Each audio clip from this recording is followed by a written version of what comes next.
Hello, kia ora, and welcome to the Creative Matters podcast, where we have inspiring conversations with artists from Aotearoa, New Zealand. I'm your host, Mandy Jakic.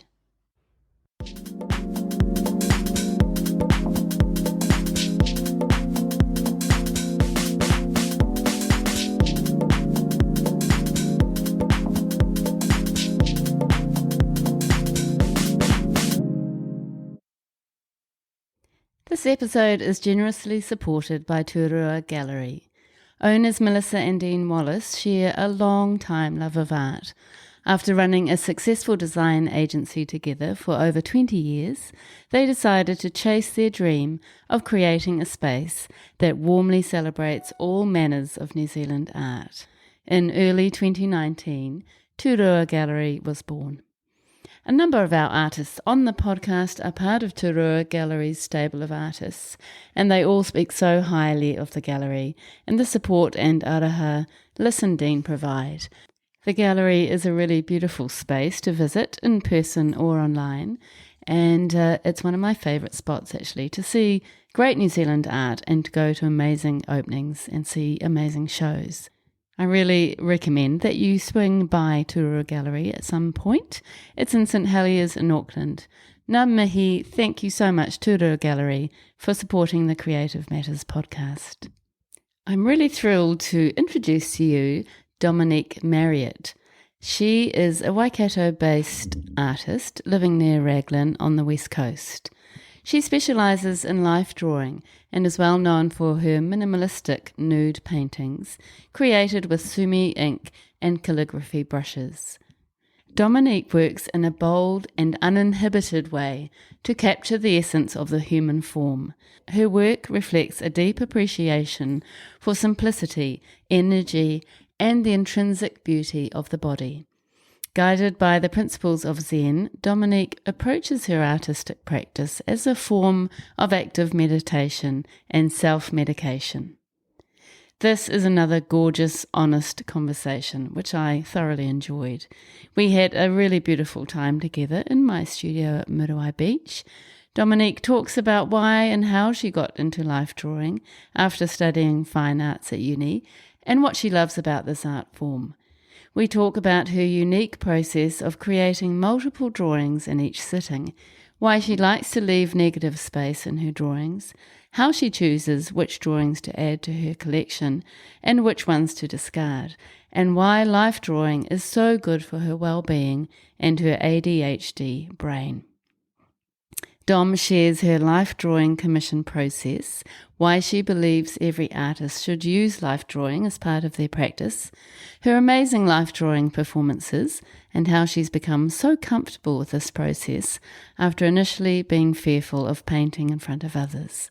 I really appreciate Dom's honesty with some of the challenges that she's been faced with, and I think a lot of listeners will find this episode really interesting and helpful. Good morning, Dominique. Hey. How are you? I'm good. How are you? Good, thank you. So you've driven all the way up from Raglan this morning? Yes, I have. And that is devotion. Thank you very much. No worries. And welcome to the Creative Matters podcast. Thank you. We have met. We met briefly at Turua Gallery. Yes. At one of the openings to a group show. Yeah. Yeah, so that was nice to kind of make contact. Yeah. And you very kindly agreed to be on the show. So I'm really looking forward to speaking to you. We've never had an artist who focuses on life drawing. Yeah. Yeah, and I don't really personally know all that much about it, so I'm very much looking forward to hearing more. Interesting. Yeah. No, actually, there's not a lot of life drawing artists in New Zealand. Haven't found lots of them actually when I'm kind of looking. That's strange, isn't it? I'm not sure why.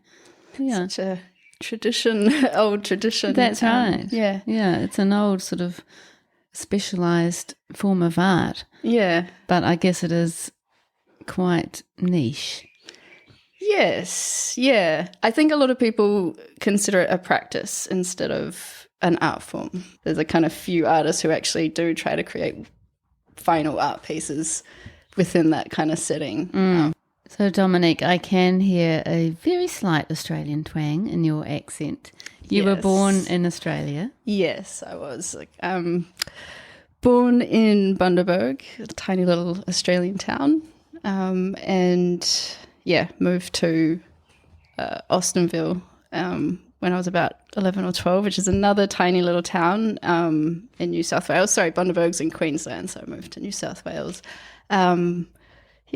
Which is just kind of near from Byron Bay, so it was kind of a cool area to grow up in, actually. Nice. Yeah. Not dissimilar to New Zealand, probably. Yeah, actually. It's kind of got some, vibes, actually, yeah. There's almost similar feeling to Raglan and stuff like that, actually. Yeah. I can imagine. I love Raglan. It's such a cute little town. Yeah.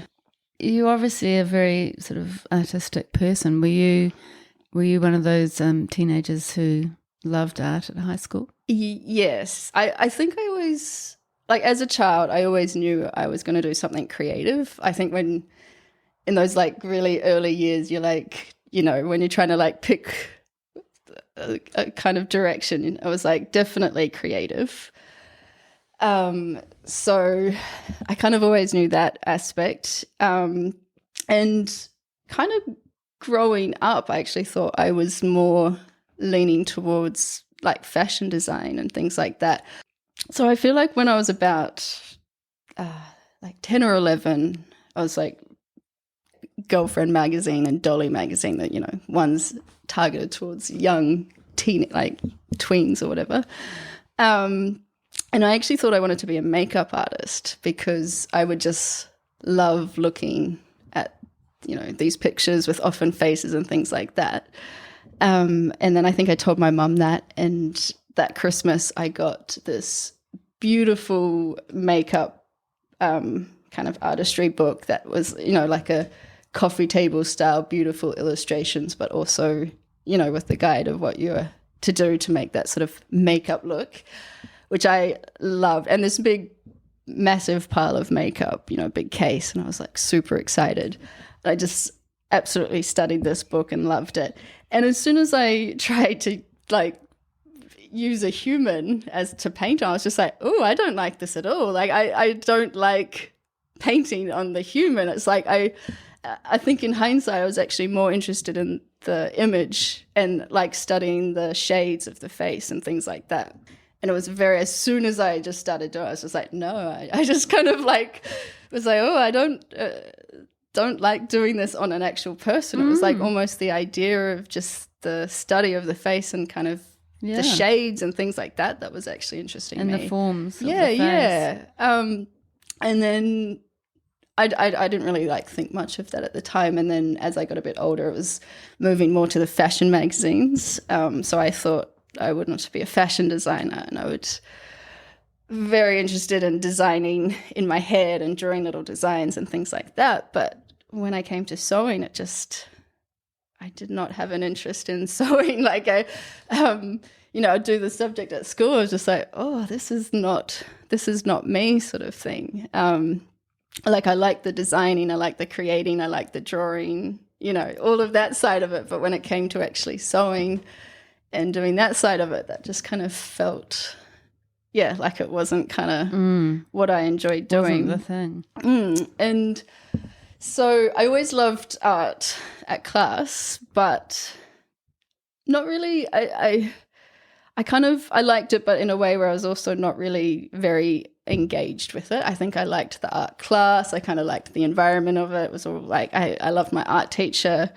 She seemed to kind of have a lot of trust in me without me really proving anything, which I really liked, sort of thing. Like, I think I remember feeling really uncomfortable painting in front of people, that fear of putting something that you don't like. So I would often not do anything in art class and do it at home and bring it in, sort of thing. But there was like this very specific point that I did really connect with it. And I was in the final year of school when you're having to do your kind of big body of work for your submission. And I was always the type to leave everything to the last minute, and then, you go hard the last week or something. I was, terrible for that. I was always doing it. And so come this submission, I think it was like 2 weeks before it was due or something like that, I had done like a bit of work and planning and things like that, but I hadn't actually kind of done the actual work. And so I was doing these like paintings. I was trying oil painting for the first time, and my mum, who she's like an artist and does painting, so she could go, like, she gave me a bit of guidance with color mixing, and I started these paintings, and I was just so engaged in doing it. And it was the first time as a teenager that I actually felt like I was engaging in something, kind of actually doing something in your own space that's just you. That was kind of new to me or something. 2 weeks, I was like painting every moment, like waking up and then going to, bed at like midnight and only just finishing. But I loved every moment of it. And so wow, that was the first time I was like, whoa, this was actually the first time I feel engaged as a person, and I kind of felt like I was getting some element of myself, or some understanding, or it was very something personal. Happened, and I was like, yeah, like maybe being an artist is what I want to do. And what was your work like for that year? It's kind of quite similar in some ways. So they were these paintings. I took photographs of a friend, and they were kind of focused on her neck, like kind of maybe cutting like the mouth and the shoulders. Very teenage concept. I was exploring the fine line in imagery between pain and pleasure. So it was like these necks that were kind of up and strained, and you kind of couldn't tell if she was in pleasure or pain, basically. That they were kind of just the imagery of it. I was kind of... I love that. That actually sounds quite sophisticated for a teenager. Really? Yeah. Oh, that's good. I felt quite teenage. No, they sound really amazing. Were they sort of similar with the way you use line? No, they were oil paintings, so very just painted, somewhat realistically, but very kind of strong colours in the reds and orange. Yeah, very interesting. Yeah.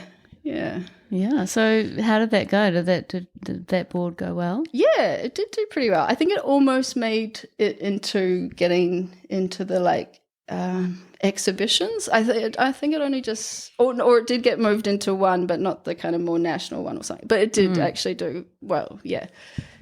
Which would have been really affirming for you. Yeah. How amazing! So you're getting that kind of outside affirmation, but you're also feeling it so much yourself. Yeah. No, it was a pure connection to the process of working, and then being connected to myself because of it. And I think maybe it was the first time I felt connected to myself. Yeah. That's really quite special, isn't it? Yeah. It was really kind of unique, and I kind of remember it very distinctly. Yeah.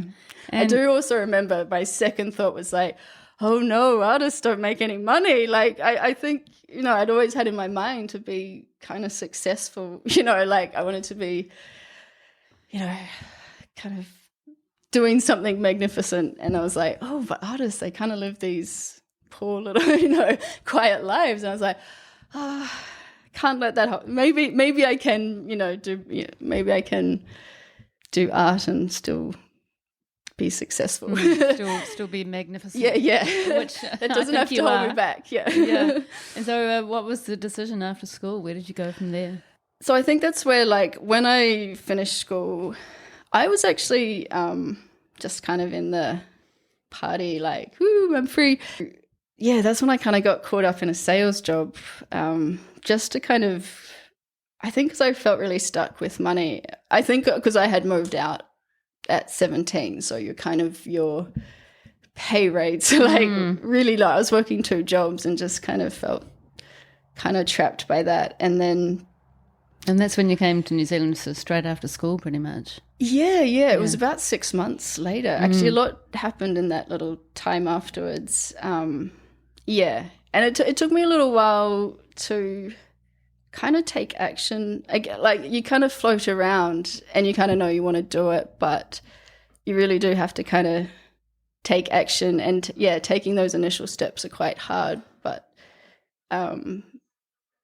you just have to do it. I'm kind of glad I did. My partner really helped in kind of pushing me towards actually like, all right, well, you want to do art, study, like go and study now, especially because you don't have a job as well, so you're kind of like, it's a good time to do it. And so which I'm really glad I did. I sometimes I wonder if I didn't have that little push, I might have just ended up floating around a whole lot longer and not really taking those steps. But I do suspect that you would have eventually got there yourself. Yeah, I mean, I do feel like that passion was strong, so I think it would have happened. But yeah, it's so easy to just get caught up in life as well.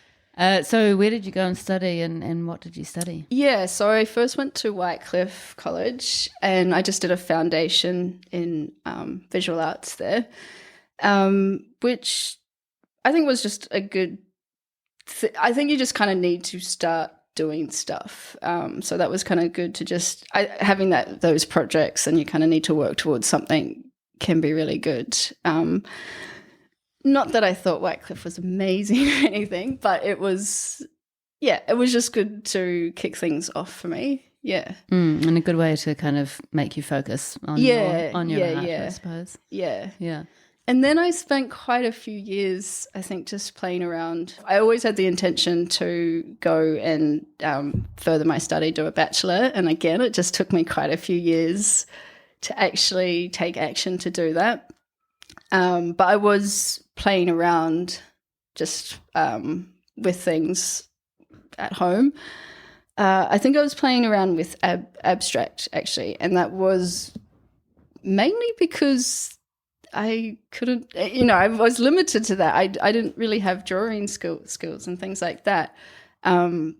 Like when I was painting, like I've always used some sort of guides initially, like in the early stages, like either tracing or grid, later projection, although I wasn't doing that then.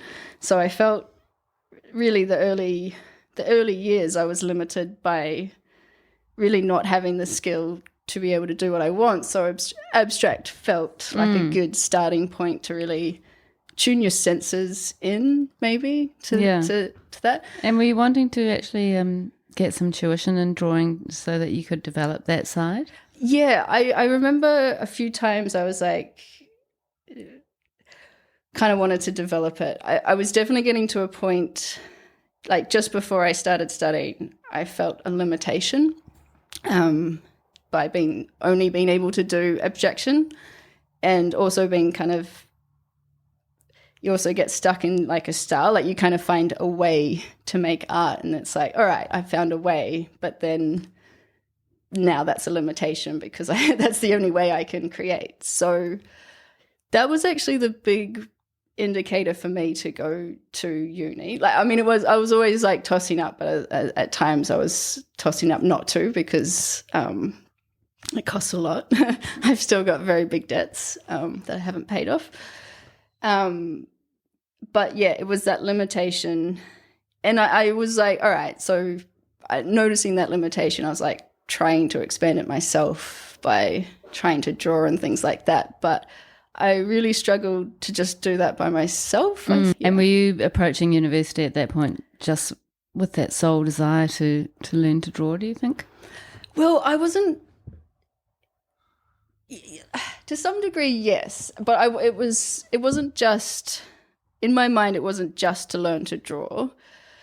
It was that I kind of wanted to just not be limited. Yeah, I wanted to be able to approach anything I wanted in any way, basically. And that's still a big motivation for me.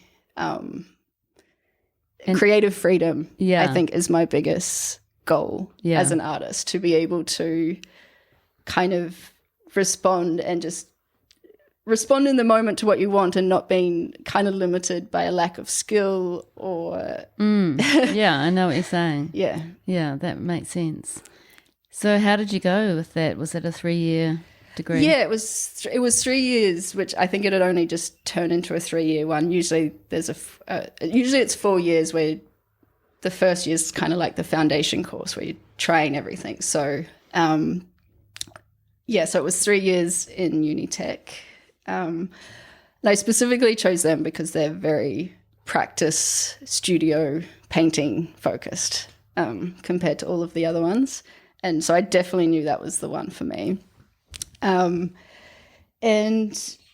yeah, I think, I was really trying to probably approach figurative in the wider sense too, like also landscape and things like that. I hadn't yet chosen the figure yet. That kind of came in maybe like the second year of school. I was, very much kind of playing around with everything, but mostly in figurative, although I was still playing with abstract as well. I hadn't yet decided where it was, but I just wanted to try things, expand on everything. And you were enjoying having that, as you said, creative freedom. You felt more empowered gaining those skills. Yeah. And it's not like they taught me how to do any of it. Like, it was not like we went to school and like, this is how you draw. There was no teaching of like this is how you do this. But it was the environment that kind of allows you to do that. The strong focus of, this is what you're doing every day. You've got like a space. You have to always show work. You always need to be producing. And so, I think their mode of method was they're wanting the students to essentially teach themselves in the areas that they want, because everyone's got different areas. So instead of teaching everyone how to do things the same way, they kind of they support you through doing that yourself, but there's a lot of talking, a lot of mentorship through that, and guidance through your own practice. But you're the one who has to still figure out how to do stuff, basically, yeah. But that does sound amazing. Just having that 3 years to really dive deep into your practice and develop it, and have the time and have the headspace to just devote yourself to it. Yeah. That sounds like a dream come true. It is. I feel like I've been wanting to just create that for my life as a permanent thing. Yeah. It's like, or like that kind of residency lifestyle. It's like, I'm always like, how do I get that into my daily life of just having that feeling of focus on what you're doing, and just being surrounded by other people who are creating around you is, always sparks you wanting to do more and kind of put yourself more forward, sort of thing. So yeah, I kind of feel like there should be more things like that aren't school but still have that kind of environment, because it feels like that's like the main part of it. There is a whole lot of other things, but I think that's what people get the most out of. Joining a collective, or maybe a shared studio space. Like I've for a long time I've been thinking about collectives and kind of creating a space that has that sort of feeling. There's almost was going to take action on it recently, but then also kind of noticing the time and stuff to create that, and I'm not in a space to be able to put myself into that. So I feel like in maybe a few years or something, I might kind of approach for the future. Yeah. And I think that would work so well in Raglan, wouldn't it? Yes, yeah. Yeah, and Raglan, for people who don't know, is just it's kind of a sleepy seaside town. Yeah, on the west coast. It feels like it's got the vibe of a town from like 20 years ago. Yeah, in a good way. Yeah, in a good way. Yeah, like it's lots of surfers. There's almost like a kind of nostalgic feeling to life sometimes. It's got an inbuilt holiday feeling, but I love it. Like, you'll kind of see people roller skating, like things that you just feel like you don't see very often. It's just, that's cool. It's very cool. It's a lovely place to visit, and as you said, quite a creative hub.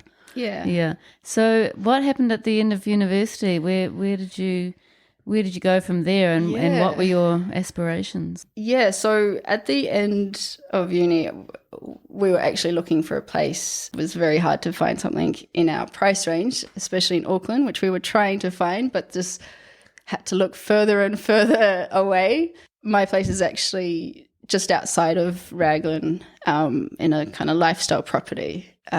It's called Waingaro, actually, just quite close to Raglan. Yeah, and having to kind of look after a property. So that actually kind of took a bit of time, especially at the start, because we were trying to figure out, how we were going to do everything and had lots of plans and things like that. So I kind of felt like I was chasing around a lot of things for a few years after school.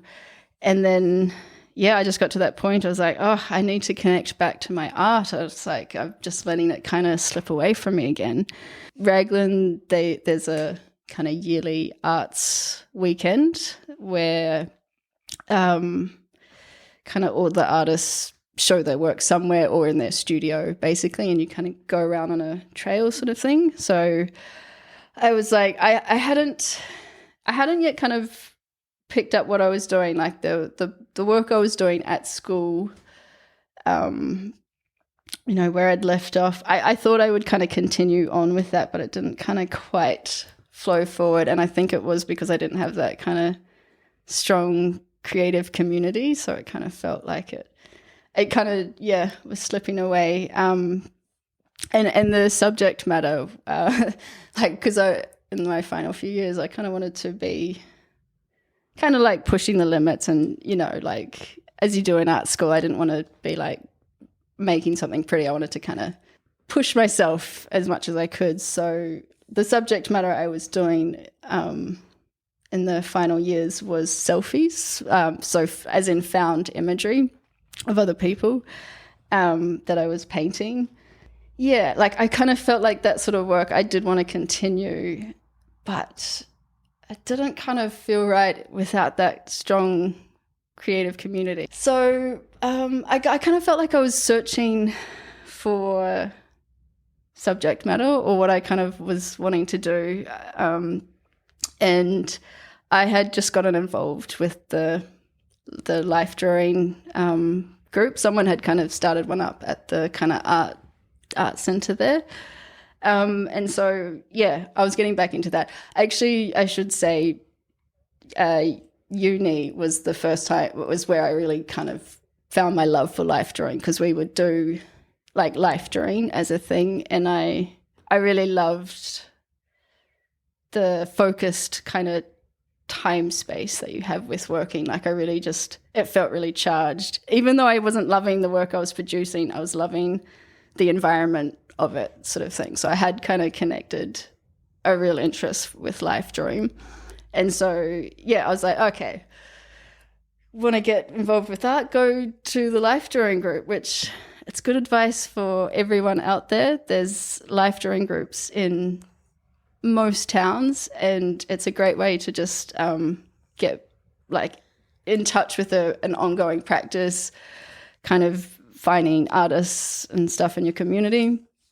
I was going to the life drawing groups, and I had this like particular model who is kind of a friend of mine now. She would always often do really casual, sleepy poses. Like we'd have this couch, and it was like she'd just love to like fall asleep and do a pose for a while. And so I think my first body of work actually was these kind of charcoal sleeping nudes. And there was just this, from one of these, like from my just drawing sketches, I was like, wow, these sleeping poses, they're so peaceful and beautiful. Like they kind of bring this kind of peaceful feeling inside of me just looking at this kind of drawing of a nude sleeping. And so I think that was just the first connection of, I guess, focusing just on the nude kind of as a subject matter. And was that when you were starting to think this is starting to feel good for me inside? Yeah. And I had, like my favorite artist is Egon Schiele. So I loved, do you know? No. Oh, really? No. Oh, you'll have to have a look. I now feel like he's kind of such a popular artist now, I think, for today's artists. I think he inspires lots of artists. Can you say the name again? Egon Schiele. Ah. Yeah. Some people say Schiele because I don't realize that they need to put a L on the Schiele on the end of the name. He does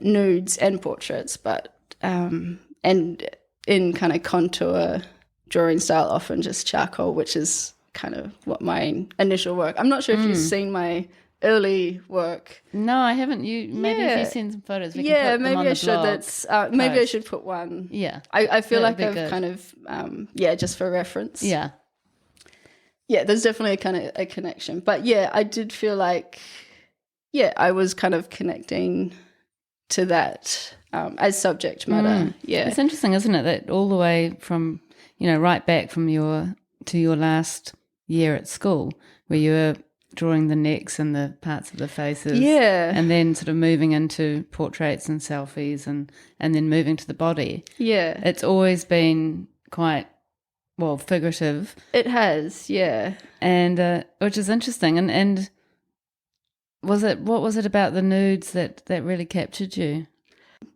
So, growing up, I actually grew up in a very strict Christian environment.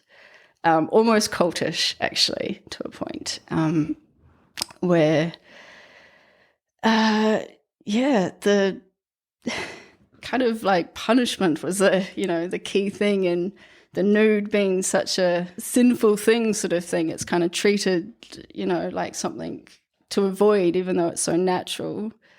So I definitely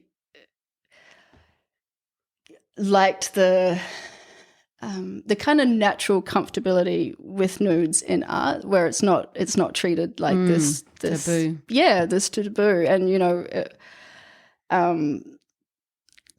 so I think that it's something kind of beautiful to that. I do feel like there's the wrong attitude towards nudes and things like that often. I think that's maybe some reason of why I've gone towards nudes. But I'm also interested in portraiture and things like that. And I remember kind of like the early stages of uni. One of the big things they do get you to do is lots of artist research. And if you're trying to kind of start an art practice and not go to uni, probably a key point is look at heaps of art. It's really the only way you can develop your tastes. Each year when you're handing in work, you had to show basically a whole lot of collected art that you'd found, sort of thing. So it was like this ongoing thing of finding and collecting art. And so, I kind of felt like the early years I was kind of questioning where I wanted to go. And it was through looking at art, I just found myself resonating more towards things that actually had people in them. Definitely, I was noticing I was spending more time on like artwork with people, and I was noticing that it was almost like it kind of connected me more to myself and how I felt, or something like it was, it connects you more to emotions or things like that. It was a way to access myself more.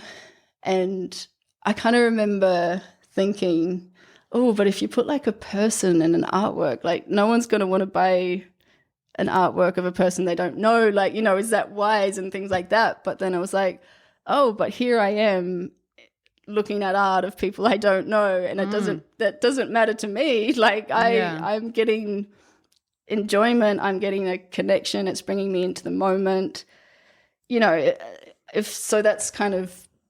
That's its purpose. So that kind of was the point where I was like, people is my subject, and that's what I want to do. Yeah, and wonderful to get to that moment of realization. Yeah, the moments of realization are always beautiful because it feels like it kind of opens up this space. It's like a charged silence sort of thing. Yeah, which can be very motivating. Yeah.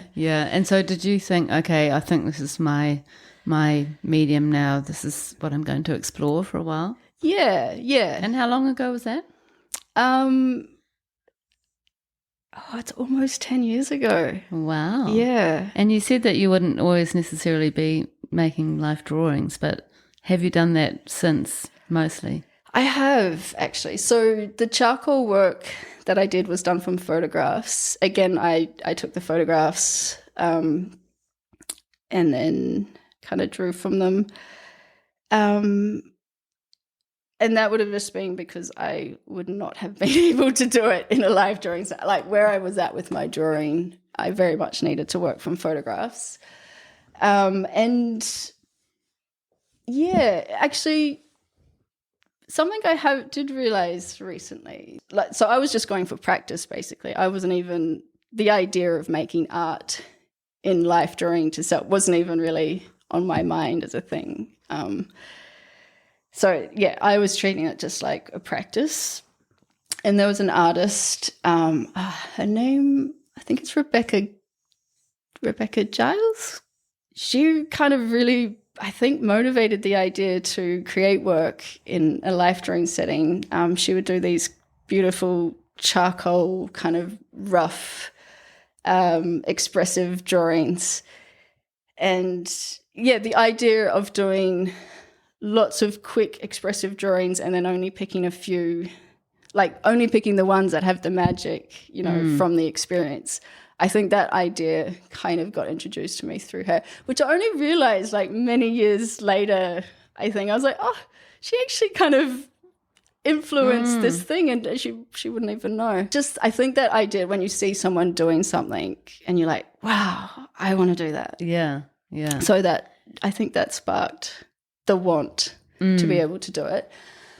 And then, yeah, it's been lots of little things. So the Japanese element has kind of, I feel like that started in the kind of, I was like reading about it and stuff in the final years of school, but not yet applying it to my art sort of thing. It was kind of taking a while to come through. So that,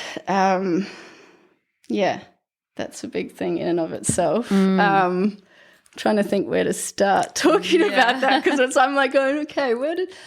So that's about the process and the actual act of painting, isn't it? As well as the tools that you use and the inks. Yeah, so I guess I got interested in, I guess early on while I was still at school, I was interested in the artists who were mixing Eastern and Western influences. Fabien Verdier and Robert Motherwell, they were both looking at calligraphy, and Fabien actually went and learned calligraphy in China for 10 years before, she kind of actually introduced it into her work. So yeah, I definitely kind of saw that as an interest. And I felt like I'd just gotten interested in, I guess, Zen and Buddhism and things like that, that wasn't connected to art at the start, but it was purely, I was interested in it as kind of like self-medication sort of thing, just because, I have struggled with lots of mental illness. I guess anxiety was a big one, especially in my 20s, depression, and I've kind of learned later on that I actually have ADHD quite badly. So I think a lot of the anxiety was related to the ADHD. So in terms of meditating and things like that, I felt like I'd gotten kind of interested in that, but kind of as a necessity. Do you know what I mean? I think as a point where I felt like I had nowhere else to go, and that was maybe the only way to kind of manage it, and the only helpful thing I could find. Which is so great that you found it. And I can imagine that your diagnosis for ADHD might have just been helpful for the way you sort of saw yourself. Yeah. Not accepting and understanding, but not in the way of like, oh, I'm bad at that, so I can just be bad. You know, it's like I'll just let myself be bad. It's kind of like understanding, so you know kind of where to apply yourself, where you have to. And also maybe not feeling so bad about myself, perhaps. I think it was always this kind of slight guilt of like, well, why can't I function properly? Function fine in art. Helps me with my art, but every other aspect of my life, I really struggle with. Yeah, and I think that's such a common thing for people suffering from ADHD, but other mental health. You know. Yeah, it's quite common in art too. I think there's quite a strong link. But how amazing that you found something that, well, it's almost like the art sort of directed you to the Japanese Zen and sort of the meditative qualities of that. Yeah. And so, you know, kind of through your art you discovered it, but then it also enhanced your art. Yeah. So there was a kind of an interest in that, and then there was an interest in kind of artists using kind of Eastern, Western kind of influences. But then there was a very significant book that I read that actually felt like really was the kind of guiding thing for me. It's called The Japanese Way of the Artist. I think it's H.E. Davey, and he's also got another one which is just on brush meditation. I think it's called A Japanese Way to Body and Mind Harmony, sort of thing. And they're my Bibles. I've read them like so many times, and I'm still go back and read. I like read through, and each time you go back and read, you kind of get more from it, because there's that thing, you can kind of understand something on the surface, but it's only really through doing that you actually get a proper understanding of it, and then how to then further utilize that. So I feel like, each stage it's about kind of going deeper and getting a better understanding, and then learning how to apply that kind of to my art. And it's very much it's a like working headspace as well. So, you know, the kind of mindset that I have while working, I'm really interested in. And from that, I think that's where the kind of Japanese thing, really has kind of figured it out. I actually think it's something that more artists should really kind of look into, and I'm probably in some way hoping through my work to start translating some of those kind of elements into it, just because I think it's kind of helpful for other people. I feel like you might need to start writing a book. Yeah, possibly. Actually, just leading up to this, because I've kind of, you know, you kind of start thinking a certain way leading up to doing a podcast, but I'm thinking I kind of want to do an exhibition that really focuses on the different elements, and so to create some work that is exploring that particular element, but then also describing it so other people can actually understand it in a way that's not just this kind of shallow, short understanding, like a quick summary. You know, it's like try to explain it in a way that someone can maybe actually take something from it to apply. Yeah, and it becomes almost like a therapeutic session. Yeah. Or you're sort of, guiding people to become more mindful of something within themselves. Yeah. And I don't think you have to kind of go full, like you can kind of take elements and still, you know, you don't have to go full, you know, committed into everything about it. You can take elements to help you with where you are, you know, and a lot of it is about mindset, you know, so it's, that's always helpful. Yeah. I love that. It's almost like you're sort of crossing over into art therapy in some ways. Yeah, it's almost like art therapy for myself, like as well. Like which in turn sort of gives therapy to others. Yeah. And I think I'm hoping to communicate more as I get a better understanding, you know, Yeah. Oh, that's really beautiful, and thank you so much for sharing those challenges that you've had. You know, Yeah, I feel like I'm opening up more to my not issues, but like kind of like not trying to kind of make everything seem so nice and dandy. Shiny. I think at some point I kind of realized like my struggle was maybe a part of my practice as a positive thing, and that can actually be, you know, guide it a little bit, like, so it's not something I need to shut off and hide from. And it's always helpful when you're listening to other people that you kind of know that it's not this kind of necessarily easy thing. That's so true, and it's lovely that can be acknowledged, because hopefully it is helpful for somebody listening. So. And it's great for you too. That's so interesting, and I feel like it's such a sort of holistic practice, you know, for yourself and, as we said, for your audience potentially, and to have some sort of written material sort of around it, or sort of backing up what you're doing and what you're thinking and what you're feeling, would be amazing, I think. I think I'm going to head more towards that, actually. Yeah, and you could actually run art classes with the sort of art therapy in mind. Yeah, actually. It would be amazing. Yeah. And you're the perfect person to do it, I'd say. Oh, thanks. Yeah, totally. Actually, I probably wouldn't mind doing some that was focused on trying to teach the kind of, the ways, and there's like aesthetic values as well, but they're often connected with mindset and things like that. But I do feel like they can help people who aren't doing Japanese inspired work, you know. Yeah. I think it just can help practice.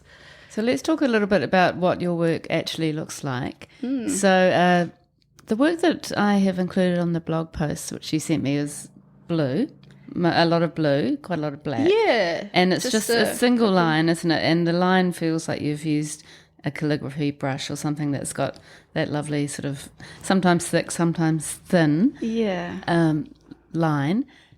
And I mean, I know your practice is quite involved. Can you talk about what your work actually looks like for somebody who's never seen your work, and then maybe talk about your actual process? Yeah, okay. So I think with this work at the moment, I was wanting to capture the energy of the mark making, the brush mark of Japanese calligraphy or calligraphy. I think I'm drawn to the sense that it lives on the paper. It's constantly kind of vibrant. There's life to it, even though it's still, like, it doesn't feel like it's necessarily static.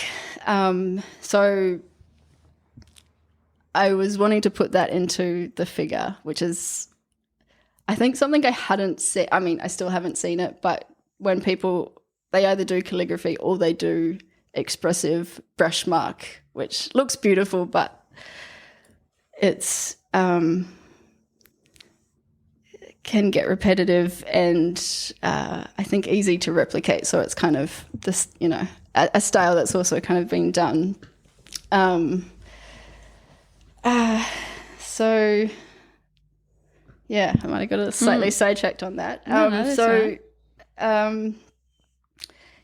wanting to bring basically that brush mark into the figure drawing. So it is just a very singular line, although I do like to create breaks and space between it. So I hope, it's not always completely connected.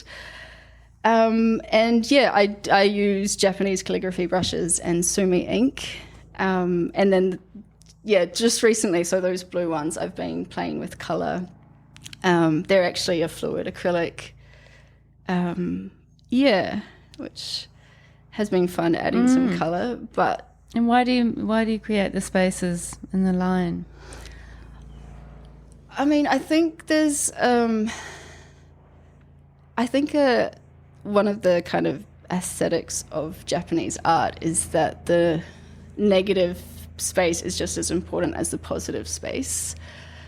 But I feel like removing everything and just having that single line draws you into the work to just be with what's there, and it makes you more aware of each brush mark. Yeah. And so I think it's like the individual brush mark that I kind of want you to be drawn into as well, because I think I'm trying to get a certain energy within that line. So each brush mark, I kind of want it to hold quite a lot of power. Yeah, I can really see that. Yeah, and there's I think the therapeutic element, like a peaceful element of the minimal aspect of it. Yeah, so I feel like personally, when I have moments with my own work, because you always have those, like, I feel like it kind of draws me inwards into a kind of really quiet space where I can think clearly. And that thing with ADHD, I think my work is, again, like it's almost like medication for myself, because it allows me to enter into a kind of one mind like space. It's like it opens up and I can kind of have some stillness. So I feel like it's partly trying to create some stillness for myself, maybe. Yeah, and your work has that gorgeous stillness about it. And I think, as you said, that the negative space that's highlighted is adding something, even more calmness in a way. Yes. Yeah, they're really beautiful. And you do work, you like to work really quickly, and then you select the works that you want to keep. Yeah, so it's a pretty fun, energetic process, actually. So a life drawing session, it's usually 2 hours. I produce a lot of work in that time. So I probably spend maybe 1 to 2 minutes on each piece. I'm not thinking much about it beforehand. I'm not trying to plan. I'm not trying to hold on to anything. I'm just trying to respond in the moment, putting my kind of full self into it, my full concentration. So things like, you don't want, like, any thought is going to interfere with your concentration. So if you start painting and you're like, oh, this is going badly, that's taking away from your concentration, and it's going to influence the rest of the work. So it's very intuitive, pure mind, and working really fast, kind of not trying to put too much notice on the works that I'm creating. Like, I just trying to like flow them through. Like I'm trying to get into a rhythm and a flow with it, and I'm trying to get that kind of connect in that spot where you can. I guess it's the mind body harmony. So that's probably a big part of what actually got me interested initially in the kind of Japanese concepts and of making art, is they care very much about training your mind and body so it acts as one. So, you've probably felt it. There can be such a disconnect between what your hand's doing to what your mind wants. When you get it to just connect and there's no disconnection, it's the most beautiful thing I think I've ever experienced. Yeah, where it just comes out exactly how you think. Yeah. And what are you actually responding to? I mean, I have never done a life drawing class myself. I probably would benefit from it. I think everyone would. Yeah. Every artist. I can imagine. Yeah, I've heard people say that before, actually. But are you responding to the form? I mean, you're obviously responding to the form of the body, but are you trying to get it to look like what you can see, or are you? How do you approach that? Yeah, I think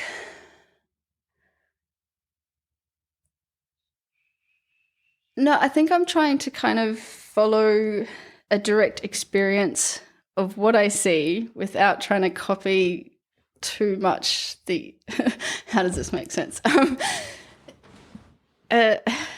So it's not like you're drawing something that you're going to recognize as a certain body necessarily, or is it? I try to be quite loose with it, because I feel like, you want it to be kind of free of itself. I think if you try to get it too correct, it's kind of going to become a bit too kind of structured or something. But I think when I'm in the moment, I'm trying to tap into my direct experience of what I can see. So I'm often painting looking up and not looking at my paper and following the curves with my eye and trying to get my hand to, kind of, I almost feel like I'm carving out the body, but with my hand sort of thing. Yeah. But still have a kind of looseness in it, because you kind of want there to be a certain kind of poetry or kind of, beauty that flows with the form. Yeah, there needs to be kind of a harmony or something with all the lines. So I'm not trying to get it too right or perfect. It's I'm trying to get the feeling and the essence of it.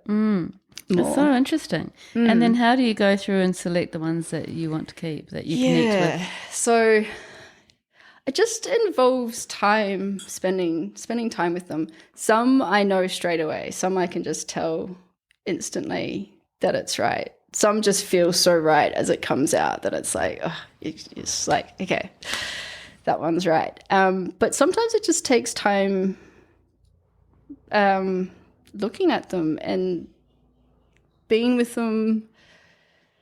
You kind of go through different stages of like sometimes you're trying to over judge them or something like that, but you kind of need to allow yourself to get past all of that, so just your intuition's kind of coming through after that. Yeah. And at some point it becomes really obvious which ones are right.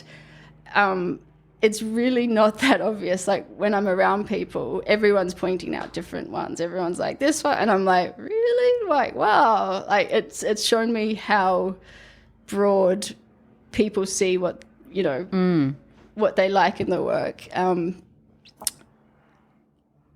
But I think at some stage I was kind of more open to putting work out that I thought someone else would like, but I was kind of unsure, myself, sort of thing. And now I've gotten to a point where I'm like, no, I'm going to be very particular, and only put ones out that really speak to me and kind of, have some magic in some ways. Like I know that sounds a bit weird, but I think because I'm also playing with like spontaneity. Like there's an element of skill mixing with spontaneity, because I'm not just trying to control it. I'm really trying to intuitively paint.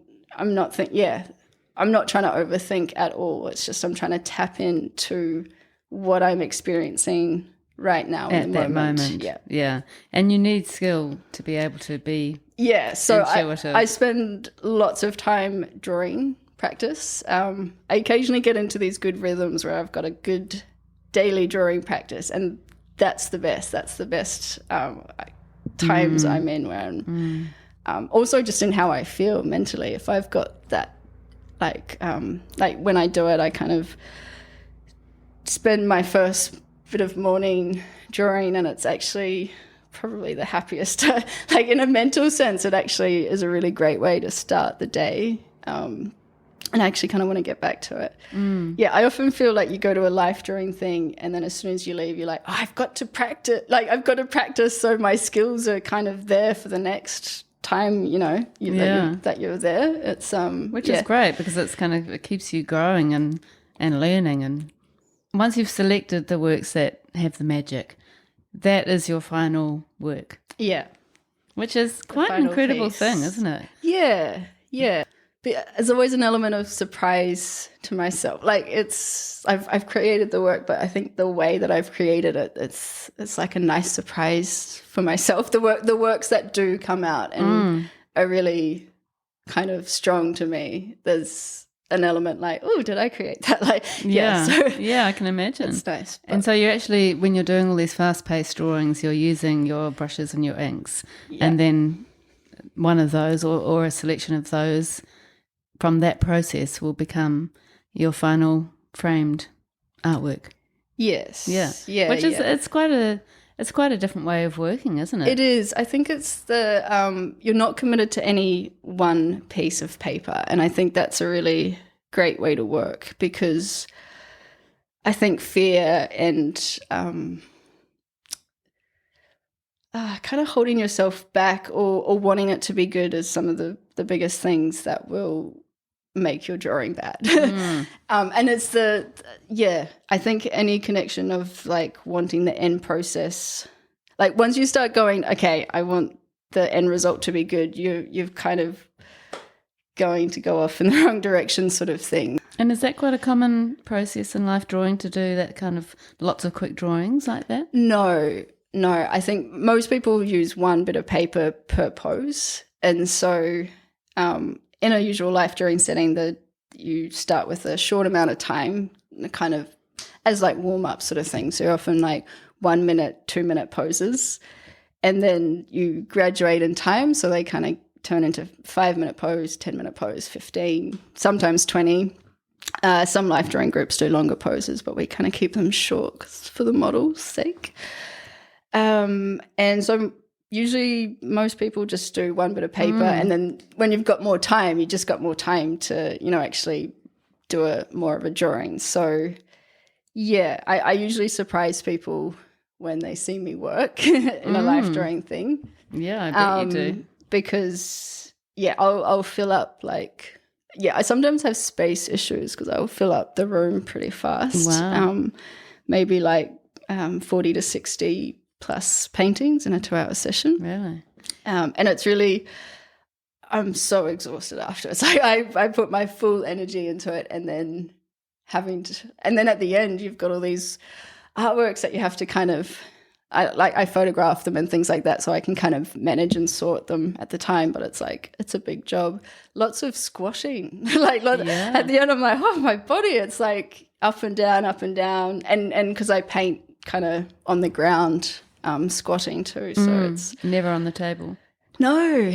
Or not an easel. Yeah, no. I don't want the ink to drip, even though I love paintings that do have the ink dripping. I don't want it with mine, but I do like the grounded floor working. I feel really like connected to myself or something. Like I feel really grounded, and I feel not kind of swayed by things. I don't know. I can just, it's just, something stable. feels right. Yeah. Secure and safe. Yeah. And maybe tapping into your kid's side, or that sort of exploring side, instead of trying to be, I don't know. Perfectionist. Yeah. Yeah. Yeah, I can see that totally. Do you need to always have the live model, and do you always need to be, for you, in a group setting creating? Yeah, I certainly don't need the group setting, and I've organised lots of private life drawing sessions where it's just me and the model. Often when I've got an exhibition coming up and I'm wanting to get a lot of work done.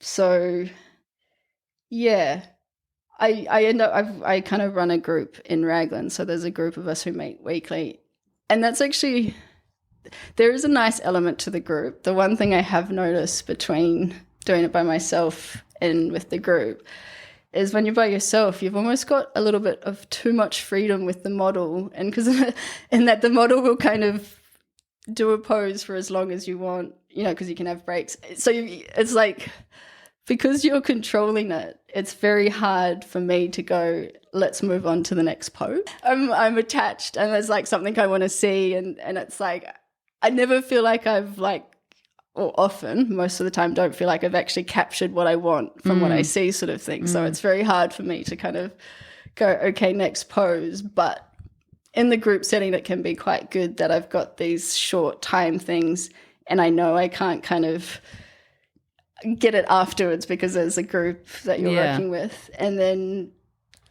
there's almost like you're racing, that element of time is more precious, and you're like, that you can't, knowing that you can't just get it more time allows you to really put your focus into the time that you have. And I feel like I'm really engaged, and I'm often like running back and forth, like putting my bit of paper down and then running back because I know I've only got like a little bit more time. Yeah, I guess it keeps you sort of disciplined. Yeah. And so I'm not even sure it's better working by myself.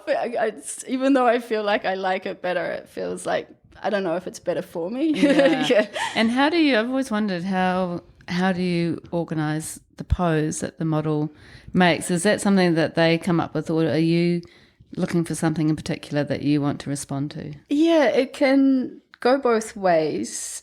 Sometimes I do direct it a little bit with what I want, but I'm often trying to work with the model to bring out something natural that to them.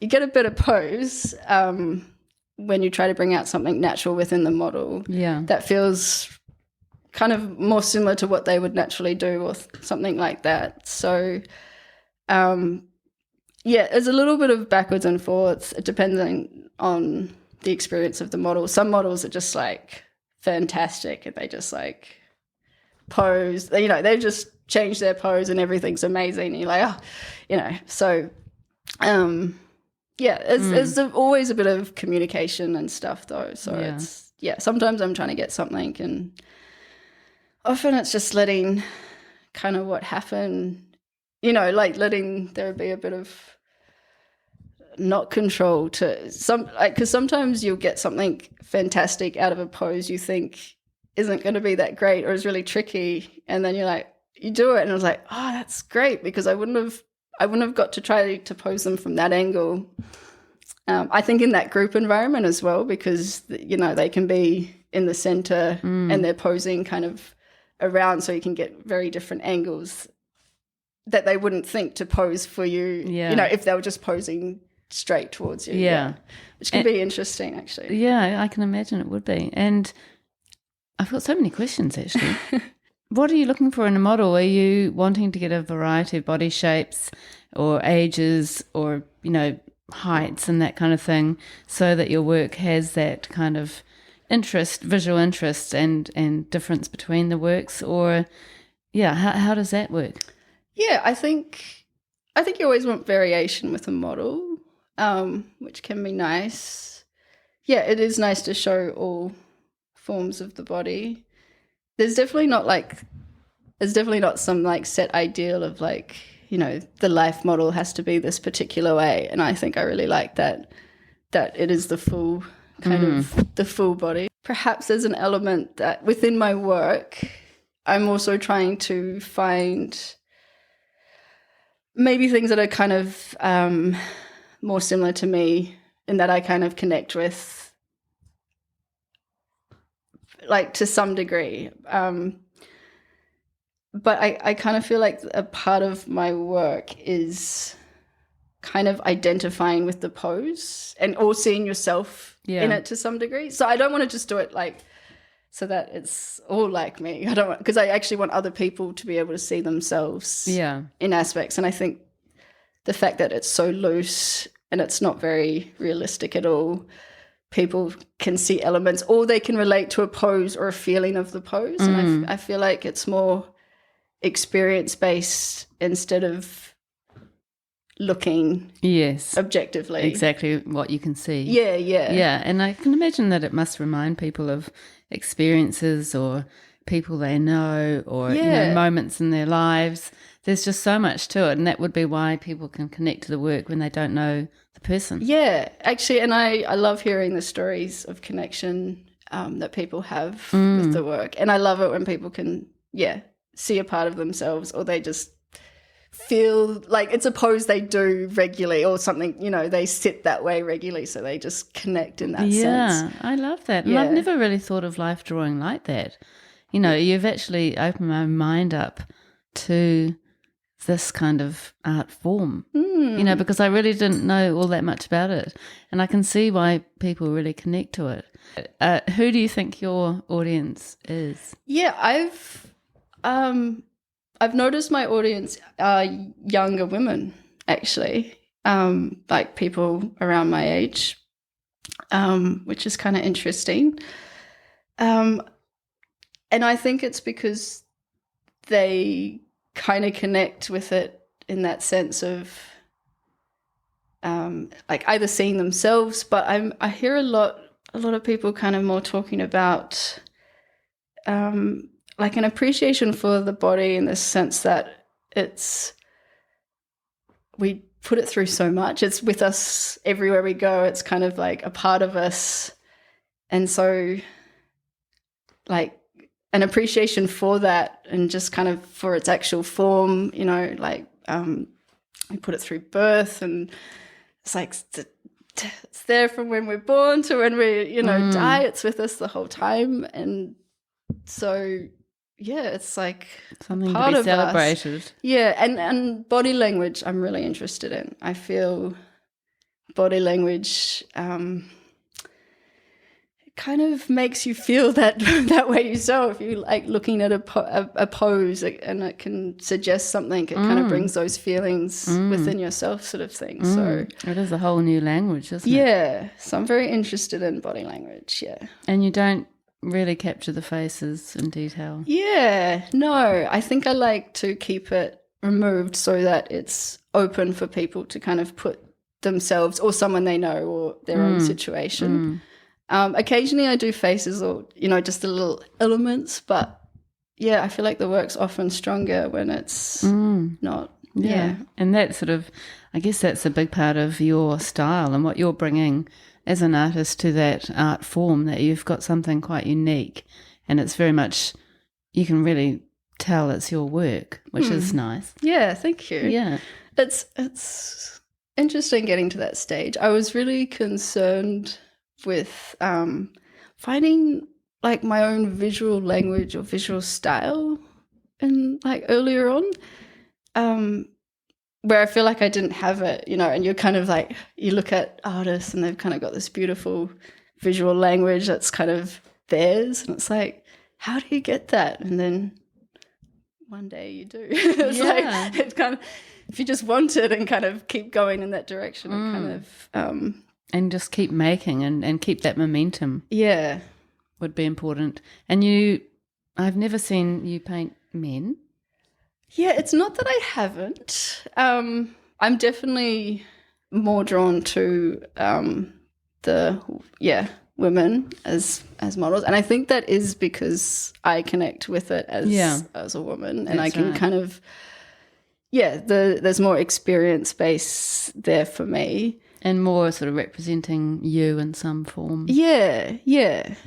Maybe there's kind of autobiographical elements that I kind of come in, as well as I find it really hard to paint them too, especially in ink, more angular, and it's quite easy to be very round and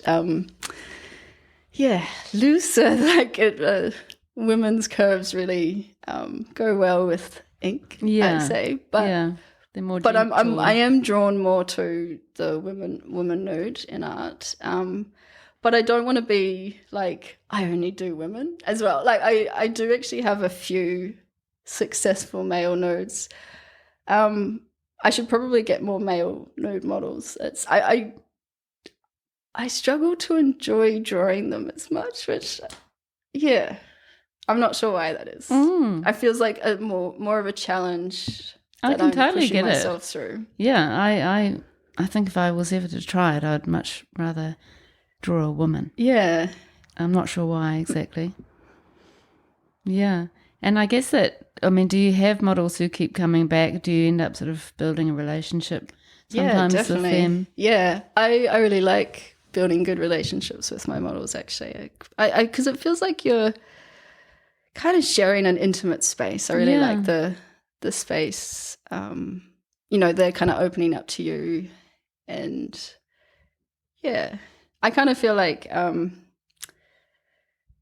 when it's just me and them working, it's kind of, we're in some ways like both opening up, because the way that I paint, it's like I really had to get used to painting badly in front of other people, because that sort of approach, you do lots of bad work, and it's because of how you're approaching it. So it naturally comes out that way, and it's just that you're trying to find the good ones, basically. I felt like I had to kind of open myself up and expose this kind of practice of like painting badly to get to the good ones. So I kind of feel like there's a mutual, like you both have to kind of be open, and I like that vulnerability. And so I feel like you instantly get closer connection straight away just after a session, and I always feel closer. It's very intimate to them. And it's a bit like the podcast conversations that I have. You know, and we were talking about that earlier. And somebody said that to me actually. It's like the guest is being quite vulnerable, but so are you. And it was like, oh yeah, I guess I am. Like we're both kind of in this zone where we are being a little bit vulnerable, but we're connecting on quite an intimate level. It's almost like Married at First Sight, where you're sort of thrust into this very intimate conversation that normally you wouldn't get to till way down the track. And you'd never talk that much in depth about every element because you don't usually have that structure in a conversation when you're getting to know someone. All that time where you really just unpack and explore and sort of get to know. And that's why it feels like such a privilege for me, because it's so much trust in a way, and it's so, I feel so blessed to have somebody opening up to me in this way. And then if we can, if the listeners can enjoy it as well, then fantastic, So I do want to say, because we were talking about this earlier off the mic, but I do want to say how inspiring it is, the podcast. I get a lot of inspiration just hearing the full stories of people, and that is a big, really kicks me into gear of going, right, let's get back on board, get things in line. That's so great to hear. Yeah, just even surrounding yourself in a hearing sense motivates me when I'm regularly listening to things. I use it to clean, because I really struggle to, with my ADHD, really struggle to do all of that stuff, and I've found podcasts are the perfect thing to get me through it. Really? That's so funny. I just it just puts my mind at ease, and I can just kind of flow through it. That is good. If I can help you with your cleaning, I'm happy. Oh, that's so good. You do organise, or you do commissions for people, which I think could be incredible, but it also could be incredibly sort of scary and could mess with the way that you work. It's interesting. I actually love doing commissions. They feel really special to me, and I quite enjoy working with someone to kind of get the piece that they want. But I feel like it works really well with what I do. I feel like usually for people, they have to kind of do some work in, they have to try and understand what style they want, what subject, but really a commission is just them coming to me and them being my model sort of thing. So it's really goes in line with my work. I don't have to change what I'm doing. Yeah. It definitely brings more pressure in that sense of having to kind of perform, but in a good way, I think. It almost feels more like a performance, or like I'm leading up to a performance. Like I've done like a performance show before where I was painting in front of an audience and had a nude model there, which was really cool in the gallery. And it feels more similar to that in that it feels like a lot more at stake, but I have a lot more energy and excitement for it, like anticipation sort of thing. So it's a bundle of things. Wow. But I really enjoy it. Yeah.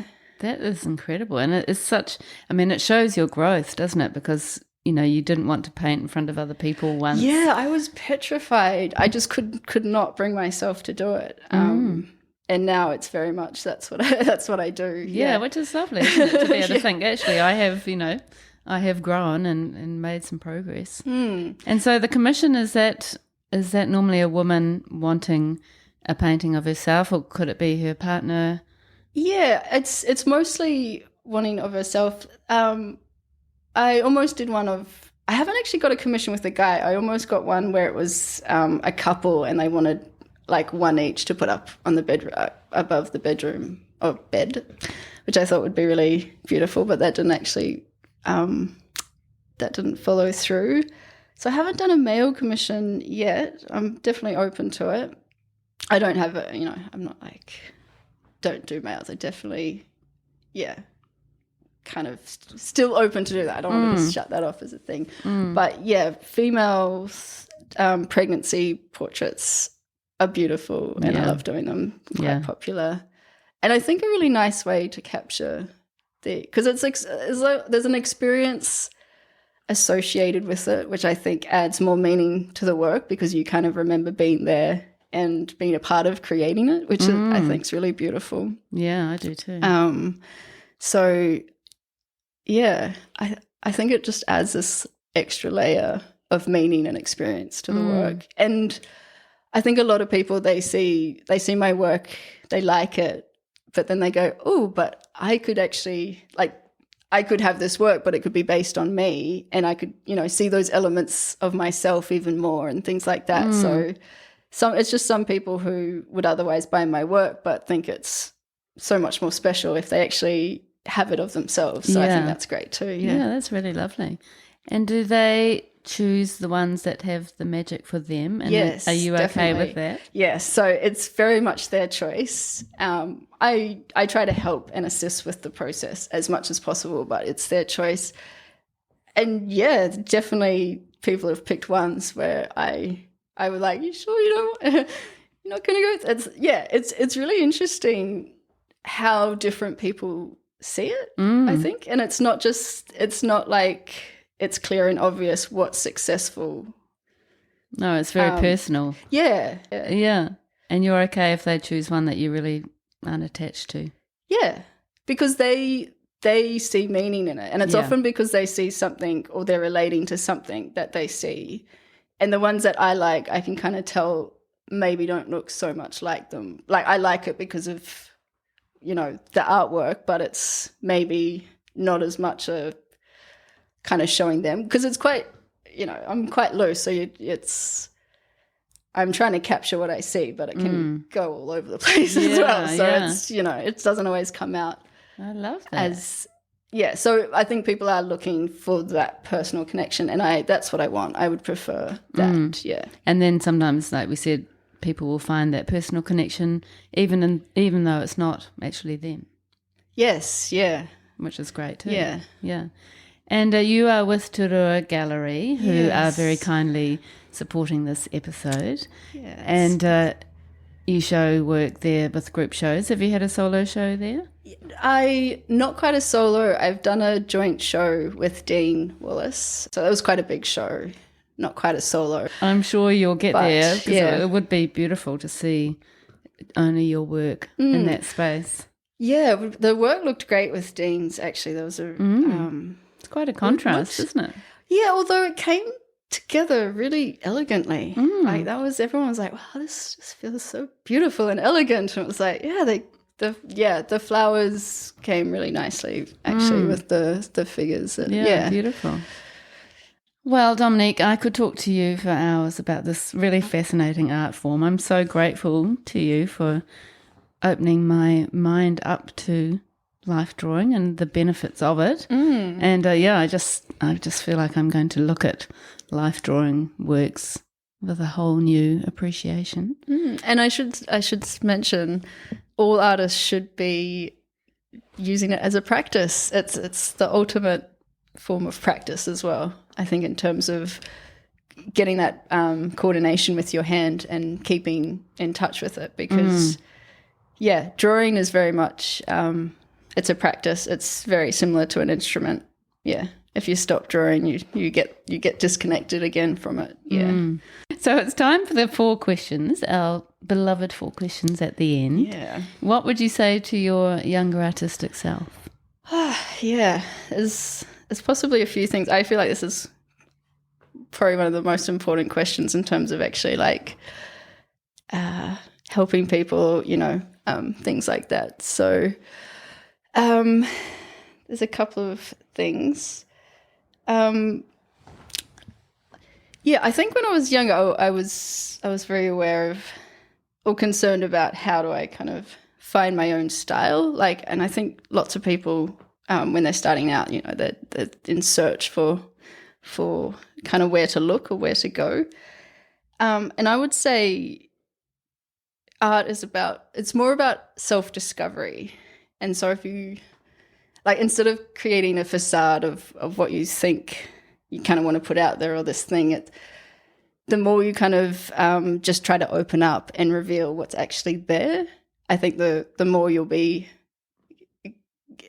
being able to kind of tap into what your style is. So if you kind of see it as a vehicle of how do I connect more with myself, I think a style kind of comes out from that.